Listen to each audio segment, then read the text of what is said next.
Bangladesh festival কানাডার একটি signature প্রোগ্রামে পরিণত হয়েছে। এবছর এটি নবম বর্ষে পদার্পণ করছে। আগামী 16ই মে বাংলাদেশ ফেস্টিভ্যাল উদযাপন হতে যাচ্ছে। বাংলাদেশ ফেস্টিভ্যাল আয়োজন করেন শহীদুল ইসলাম মিন্টু। শহীদুল ইসলাম মিন্টুকে আমরা জানি আসলে সাংবাদিক হিসাবে। এর বাইরে তিনি চলচ্চিত্র নির্মাতা, নাটক নির্মাতা, আরো অনেক কিছু করেন। কিন্তু কানাডায় এসে প্রবাসী একটি অনুষ্ঠান, সিগনেচার অনুষ্ঠান হিসাবে সাকসেসফুলি প্রতিষ্ঠা করা, সেটি একটি বিশাল ব্যাপার। সেই বিষয় নিয়ে কথা বলার জন্য আমি শহীদুল ইসলাম মিন্টুর মুখোমুখি হয়েছি। শহীদুল ইসলাম মিন্টু, প্রথমে আপনার কাছে একটু জানতে চাইবো যে কানাডাতে এসে আপনি সাংবাদিক, পত্রিকা করেছেন, টেলিভিশন করেছেন, তার বাইরে মঞ্চে একটি অনুষ্ঠান করার ধারণাটি কেন এলো, কেন আপনি ধন্যবাদ সাগর ভাই আপনাকে এবং আমাকে আমন্ত্রণের জন্য। যেটা সবচেয়ে বড় বিষয় আসলে 2012-তে আমরা প্রথম শুরু করি বাংলাদেশ ফেস্টিভ্যাল। শুরু করি এই জন্য, মাঝখানে করোনার জন্য 3 বছর আমরা করতে পারিনি, তখন পারমিশন পাওয়া যাচ্ছিল না। আপনি জানেন আমাদের হাজারেরও বেশি মানুষের সমাগম ঘটে বাংলাদেশ ফেস্টিভ্যালে। বাংলাদেশ ফেস্টিভ্যালের মূলত ধারণাটা আমাদের কাছে এরকম ছিল যে আমরা একটা আমাদের বাংলাদেশি কৃষ্টি কালচারকে নিয়ে একটু উৎসব করব। এটা শুধু গানের অনুষ্ঠান না। তার বড় প্রমাণ হচ্ছে যে এবারের যে আমাদের আয়োজনটি আপনি দেখেছেন, যে আমরা শিল্পী বাছাই থেকে শুরু করে একেবারে একটা অন্য ধরনের একটা স্টার্টে যাচ্ছি। এই জন্য যাচ্ছি যে আমরা মনে করি যে আমাদের পরের যে জেনারেশন কিংবা যারা আহ, ছাত্র হিসাবে বাংলাদেশ থেকে এসেছে, নতুন ইমিগ্রেন্ট হিসাবে এসেছে, আমরা চাচ্ছি তাদেরকে ওই আয়োজনটির সাথে কানেক্ট করতে। এবং এটা যেমন ইতিমধ্যে আমাদের অলমোস্ট 95%-এর বেশি টিকিট সোল্ড আউট, এবং আমি ধারণা করছি 2-1 দিনের মধ্যে আমরা ঘোষণা দিব যে সব টিকিটই সোল্ড আউট। মজার বিষয় হচ্ছে যে অধিকাংশ মানুষের কিন্তু আগ্রহ এটা না যে এই আয়োজনে কে গান গাইবেন, কে নাচবেন কিংবা কে পারফর্ম করবেন। তারা বাংলাদেশ ফেস্টিভ্যালের জন্য আয়োজনটিতে আসছেন, তারা জানেন এই আয়োজনে গেলে অনেক মানুষের সাথে তাদের দেখা হবে, নেটওয়ার্কিং হবে, একটা আনন্দময় ব্যাপার থাকবে, বাংলাদেশি ফুড পরিবেশনা থাকবে। এবং আমরা তো আমাদের মূলধারার যারা রাজনীতিবিদরা তারা আসেন, তারা মঞ্চে কথা বলেন। এবং এবার নতুন করে আমরা যেটা যুক্ত করেছি, আপনি হয়তো জানেন যে কবি ইকবাল হাসান সাহিত্য পুরস্কার, যেটা বাংলা মেলের পক্ষ থেকে দেওয়া হচ্ছে, $1000 নগদ। এবং ইতিমধ্যে আমরা নাম ঘোষণা করেছি, শাহান আখতার মহুয়া, তিনি পাচ্ছেন। আমাদের এখানকার বাংলাদেশি কমিউনিটিকে আরেকটু বুস্ট করার জন্য, এখানকার যারা মেধাবী রয়েছে তাদেরকে আরো উৎসাহিত করার জন্য এটা মূলত আসলে আয়োজন।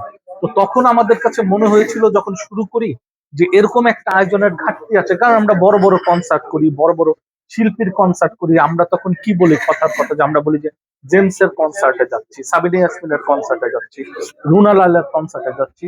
আমরা সব সময় চেয়েছি মানুষ যেন বলে যে আমরা বাংলাদেশ ফেস্টিভ্যালে যাচ্ছি। এটা কারো কনসার্ট না, এটা আমাদের সব মানুষের উৎসব। এবং সবচেয়ে আনন্দের যে ব্যাপারটি আমাদের কাছে সবসময় হয়, আমরা দিনরাত পরিশ্রম করি 2-3 মাস আগের থেকে, কিন্তু অনুষ্ঠানের দিন যখন দেখি যে সব মতের, বর্ণের এবং সব রাজনৈতিক মতাদর্শের মানুষ, সব অঞ্চলের মানুষ একসঙ্গে আড্ডা দিচ্ছে, অনুষ্ঠান উপভোগ করছে, ফটো সেশন করছে, এটাই আমাদের আসলে বড় এবং যে আনন্দ। আবার ফেসবুকে সেই ছবি পোস্ট করছে। হ্যাঁ, হ্যাঁ, এই আনন্দটা করার জন্য আসলে আমরা করি। আমরা যদি বলি যে আমাদের অনেক লক্ষ্য উদ্দেশ্য, খুবই ভুলবো বলা হবে। আমাদের উদ্দেশ্য এটাই। এবারের উদ্দেশ্যতে আপনি সহ অনেকেই ইতিমধ্যে আমাদেরকে নোটিশ করেছেন যে হ্যাঁ, এবার মনে হচ্ছে আরেকটি জেনারেশনকে আমরা মানে কানেক্ট করতে যাচ্ছি। এবং আমাদের উদ্দেশ্য এটা যে আগামী জেনারেশনকে আসলে এটাতে কানেক্ট করা। এবং আমরা চাই যে আগামীতে আমরা না, এই জেনারেশনের মানুষেরা না, আগামী জেনারেশনের মানুষেরা এটার উদ্যোক্তা হবে।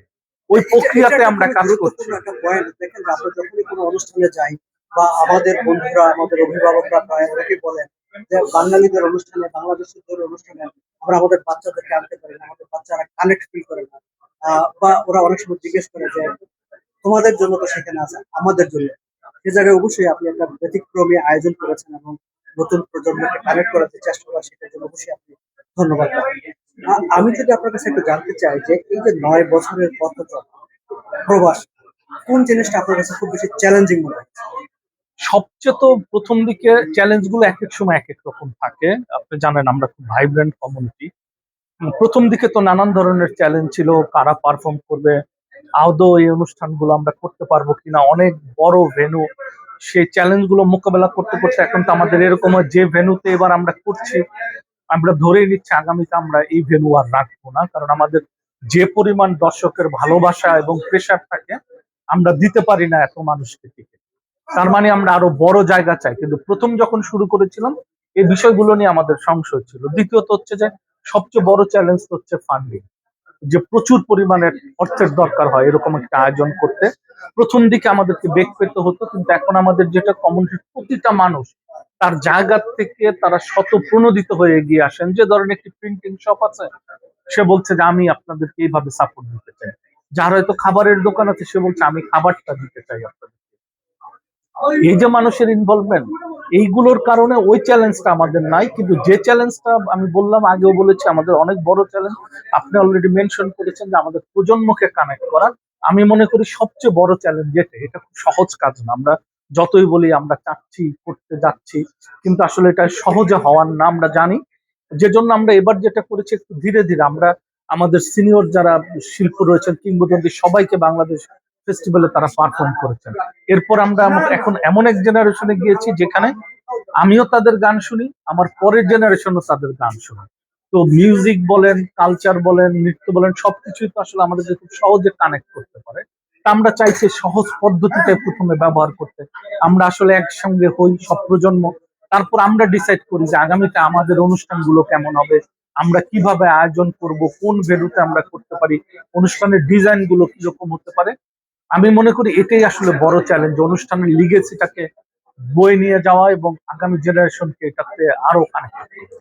এইবারের অনুষ্ঠানে কি কি থাকবে সেই বিষয়গুলো নিয়ে জানতে চাইবো অবশ্যই। কিন্তু তার আগে আরেকটা বিষয় উল্লেখ করতে চাই, দর্শক আপনারা যারা আহ, বিগত বছরগুলোর অনুষ্ঠানগুলো দেখেছেন, এই বাংলাদেশ ফেস্টিভ্যাল আরেকটা গুরুত্বপূর্ণ কম্পোনেন্ট যেটা আমাকে খুব আকৃষ্ট করে, আমি খুব আবেগতাড়িত হই, সেখানে মুক্তিযোদ্ধাদের সম্মান জানানো। মুক্তিযোদ্ধাদের সম্মান জানানোর এই যে বিষয়টি, এই আইডিয়াটা একটা ফেস্টিভ্যালের সঙ্গে কেন সংযুক্ত? কেন সংযুক্ত করছি, আপনি খুব গুরুত্বপূর্ণ প্রশ্ন করেছেন। এই উত্তর আমাকে সবসময় দিতে হয় অনেক মানুষের কাছে। আমি তো মনে করি আজকে বাংলাদেশ নামক দেশের জন্ম বলে আমি কানাডাতে গর্ব করে বলি আমি বাংলাদেশি ক্যানাডিয়ান, এবং বাংলাদেশের আমি একজন অ্যাম্বাসেডর। প্রতিটা প্রবাসী হচ্ছে বাংলাদেশের অ্যাম্বাসেডর। মুক্তিযুদ্ধ আমাদের জীবনের সবচেয়ে বড় একটি অধ্যায়, এটির সঙ্গে কোনো কিছুরই তুলনা চলে না। কিন্তু আমরা জানি যে বাংলাদেশে যেমন মুক্তিযোদ্ধারা অবহেলিত ছিলেন, এখনো আছেন, বিশ্বে যারা রয়েছেন প্রবাসে তারা আরো বেশি অবহেলিত। কারণ তাদের তো এই মুক্তিযুদ্ধ নিয়ে বাংলাদেশে তো 16 ডিসেম্বর, 26শে মার্চ এবং অন্যান্য বিশেষ দিনে তাও স্মরণ করা হয়, কিন্তু প্রবাসের ক্ষেত্রটা কি? সেজন্য আমরা সবসময় চেয়েছি তাদেরকে খুঁজে খুঁজে বের করতে। এবং আপনি নিজে জানেন যে অনেক বড় চ্যালেঞ্জে কে আসলে সঠিক মুক্তিযোদ্ধা, কে আসলে সঠিক মুক্তিযোদ্ধা না, এই বিতর্কটা মারাত্মক। তো সেক্ষেত্রে আমরা যে জিনিসগুলো করি, শুধুমাত্র গেজেটে নাম থাকলে আমরা তাকে একসেপ্ট করি না। আমাদের সাথে প্রচুর মানুষ যোগাযোগ করেন, প্রচুর মানুষ আমাদের ইমেল করেন তার মুক্তিযোদ্ধার সার্টিফিকেট দিয়ে, গেজেট দিয়ে। কিন্তু আমরা যেটা করি, যেহেতু আমাদের নেটওয়ার্কিং এর একটা স্ট্রং বেস রয়েছে, যে আমরা স্থানীয়ভাবে একটু আমরা রিচার্জ করি। নিয়ে হ্যাঁ, যে আসলে উনি কোন সেক্টর কমান্ডারের আন্ডারে ছিলেন, উনার স্থানীয় কমান্ডার কে ছিলেন, উনার সাথে যুদ্ধ করেছেন, এরকম কেউ বেঁচে আছেন কিনা। আমাদের এরকম অনেক হয়েছে যে আমরা 4-5 জনের লিস্ট করেছি, করার পর দেখা গেল আমরা যেরকম চাচ্ছি সেরকম হয়নি, মানে সন্দেহাতীত ভাবে প্রমাণিত হয়নি উনি ফ্রন্ট লাইনে ছিলেন কিংবা আসলে মুক্তিযুদ্ধ ছিলেন, কিন্তু ওনার সার্টিফিকেট আছে। তো এই জিনিসগুলো আমরা খুবই ফলো করি। এবং আরো একটা জিনিস করি, এরকম আমরা পেয়েছি যেটা আমাদেরকে খুবই মানে দুঃখ দিয়েছে, হতাশ করেছে, সেটা হচ্ছে আমরা দেখেছি খুবই জেনুইন মুক্তিযোদ্ধা, উনি সম্মুখ সমরে যুদ্ধ করেছেন, ওনারা কয়েকবার যুদ্ধ করেছেন, রাজাকাররা তাদের বাড়ি ঘর পুড়িয়ে দিয়েছে, জ্বালিয়ে দিয়েছে, তারা দীর্ঘদিন তাদের পুরো পরিবার ঘর ছাড়া ছিলেন, কিন্তু গেজেটে তার নাম নেই। কিন্তু তার স্থানীয় কমান্ডার আমাকে ফোনে বলেছেন যে উনি আমার টিমের সবচেয়ে সাহসী মুক্তিযোদ্ধা ছিল। হ্যাঁ, তাকেও আমরা সম্মানিত করেছি। আমরা আসলে প্রকৃত যারা মুক্তিযোদ্ধা সম্মান করতে চাই, এবং এই যে আমি বললাম আপনাকে, লিগেসিটা আমরা ক্যারি করতে চাই। আমি চাই আমাদের পরবর্তী প্রজন্ম যেন এটা মনে করে যে না, আমরা যখন এই ধরনের আয়োজনগুলো করব, মুক্তিযোদ্ধার একটা বড় পার্ট এই আয়োজনে। অন্তত তাদেরকে মঞ্চে এনে একটু যদি আমরা সম্মান দিতে পারি, মুক্তিযুদ্ধকে তো আমরা অন্তত স্মরণ করতে পারি। আমরা শেষ করবো, শেষ করার আগে জানতে চাইবো 16 মে বাংলাদেশ ফেস্টিভ্যাল এবার হতে যাচ্ছে, এবারের আয়োজন সম্পর্কে দর্শকদের যদি কিছু বলেন। এবার 16 মে আসলে দর্শকরা কি প্রত্যাশা করতে পারে, কি দেখবে আপনার? হ্যাঁ, আমি আগে বলেছি আসলে দর্শকরা তো সবচেয়ে বেশি চায় যে ফেস্টিভ্যাল একটা উৎসব, বাংলাদেশ ফেস্টিভ্যাল। এই ফেস্টিভ্যালে তারা আসতে চান, তারা এখানে আনন্দ করতে চান, প্রিয়জনদের সাথে সময় কাটাতে চান। আর সবচেয়ে বড় যেটা আমি এক এক করে বলি, যেমন আমাদের আপনারা জানেন এখানকার খুব গুণী নৃত্য শিল্পী, নৃত্য শিক্ষক বিপ্লব কর তার নৃত্যকলা কেন্দ্র, যেখানে আপনার প্রায় 80% হচ্ছে একেবারে নতুন জেনারেশনের ছেলে মেয়ে। তারা অনেকে বাংলা ঠিক মতো বলতেও পারে না, কিন্তু তারা যখন বাংলা গানের সঙ্গে চমৎকার সব নৃত্য পরিবেশনা করেন। এবং আরেকটা জিনিস আমি উল্লেখ করতে চাই, তাদের প্রতিটা নাচেরই থিম থাকে বাংলাদেশকে নিয়ে, মুক্তিযুদ্ধকে নিয়ে। তো এটা আমাদের বড় পরিবেশনা। আমাদের আরো রয়েছে নাহিদ নাসরিন নয়ন, তার নৃত্য পরিবেশনা থাকবে। তারপর আমাদের আরেক প্রজন্মের শিল্পী রয়েছে আপনার চারুশী সেন, তিনি এবং তার যে শিক্ষক, তার নৃত্য পরিবেশনা থাকবে। স্থানীয় সঙ্গীত শিল্পীরা সঙ্গীত পরিবেশন করবেন। আমরা কবি ইকবাল হাসান সাহিত্য পুরস্কার দিচ্ছি, এটা থাকছে। আর সবচেয়ে বড় যে ব্যাপারটা আমি বলবো, আগে আরো দুই শিল্পীর নাম যেটা আমরা বলতে চাই, আপনারা জানেন এই প্রজন্মের অসম্ভব জনপ্রিয় একজন শিল্পী মোজা, যিনি বাংলায় কথাই বলতে পারতেন না। সে আমাকে নিজে বলেছে যে ভাইয়া আমি বাংলা কথা বলা শিখেছি হুমায়ুন আহমেদের নাটক দেখে, যার জন্ম এবং বেড়ে ওঠা টোটালি প্রবাসে। এবং তিনি অনেক ট্যালেন্টেড একজন মিউজিশিয়ান, যার গান হাবিব, ডোলা সহ অনেক বড় বড় আমাদের যারা জনপ্রিয় সঙ্গীত শিল্পী তারা তার গান করেছেন, তার অনেক জনপ্রিয় গান রয়েছেন, তিনি থাকছেন। এই সময়ে খুবই ক্রিয়েট, যিনি বাংলা ফোক সংকে ফিউশনের মাধ্যমে মূল ধারায় পরিবেশন করেন, আমেরিকার সেই আর্জিন, তিনি থাকছেন। এটা বড়। আর যে লাইনটা আমি বলতে চাচ্ছি সেটা হচ্ছে যে এবারের বাংলাদেশ ফেস্টিভ্যাল প্রত্যেকবারই আমরা উৎসর্গ করি কোনো না কোনো মানুষকে। এবার আমরা উৎসর্গ করেছি যারা মেন্টাল হেলথ এবং অটিজম নিয়ে কাজ করে, সেই সব সার্ভিস প্রোভাইডারদেরকে আমরা এই ফেস্টিভ্যালটা তাদের জন্য উৎসর্গ করেছি। এবং এটা আমরা খুবই মানে গুরুত্বের সাথে এটাকে আমরা ক্যারি করতে চাই। এবং আপনি নিজেও জানেন যে আমাদের বাংলাদেশি কমিউনিটি তো মেন্টাল হেলথ, অটিজম এগুলো নিয়ে অনেক ধরনের পুরনো সেকেলে মিথ রয়েছে, ভ্রান্ত ধারণা রয়েছে। আমরা চাই এই ধারণাগুলো ভাঙুক, এরাও সাধারণ মানুষের মতো বাঁচার, সার্ভিস নেবার, চিকিৎসা নেবার এবং চলাফেরা করার অধিকার রয়েছে। এবং আমরা যেন এদের ব্যাপারে খুবই পজিটিভ থাকি এবং সহযোগিতা করি। তো এই কনসেপ্ট গুলো নিয়ে আমরা আসলে তো কাজ শুরু করেছি। তা আমি মনে করি প্রতি বছরই একটা থিম থাকে। এবারের থিম হচ্ছে বাংলাদেশ ফেস্টিভ্যাল হচ্ছে যারা অটিজম এবং মেন্টাল হেলথের সঙ্গে কাজ করছেন, যেসব সার্ভিস প্রোভাইডাররা যারা স্যাক্রিফাইস করে এই সেবাগুলো দিয়ে থাকেন, আমরা তাদের জন্য উৎসর্গ করেছি। এবং আপনাকে আমি জানিয়ে রাখি, যেটা আমরা অফিসিয়াল করিনি, আমরা যখন যে এই সেক্টরে কাজ করে পেয়েছি তাদের প্রত্যেককে আমরা কমপ্লিমেন্টারি টিকিট দেওয়া হয়েছে, যেন তারা উপস্থিত থাকেন। এবং তাদের কাছ থেকে যারা সার্ভিস নেন, এরকম কাউকে যদি তারা আনতে চান যেন আমাদেরকে বলেন। ইতিমধ্যে খুবই পজিটিভ রেসপন্স এবং বড় একটি অংশ তারা আমাদের সঙ্গে থাকবেন এবারের আয়োজনে।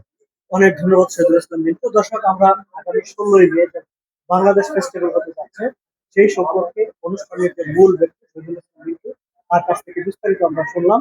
নিশ্চয়ই 16ই মে টরন্টো প্যাভিলিয়ন, রেল সাইড রোডে টরন্টো প্যাভিলিয়নে নিশ্চয়ই আপনাদের সঙ্গে দেখা হবে। ভালো থাকবেন।